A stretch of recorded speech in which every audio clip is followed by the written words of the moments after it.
1947 চনৰ 15 আগষ্ট তাৰিখে আমাৰ ভাৰতবৰ্ষই ইংৰাজ শাসনৰ পৰা স্বাধীনতা লাভ কৰিছিল আৰু সেই দিনৰে পৰা 15 আগষ্টৰ দিনটোত আমাৰ ভাৰতবাসীয়ে স্বাধীনতা দিৱস হিচাপে পালন কৰি আহিছো আৰু ভৱিষ্যতলৈ পালন কৰি যাম।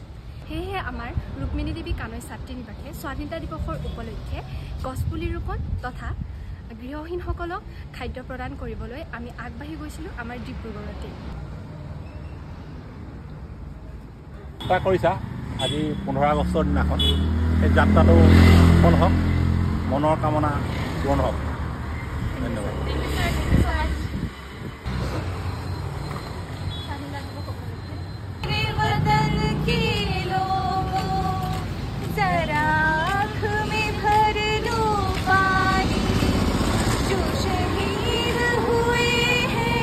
নমস্কাৰ, মোৰ নাম শ্ৰীমতী প্ৰণামী সন্দিকৈ।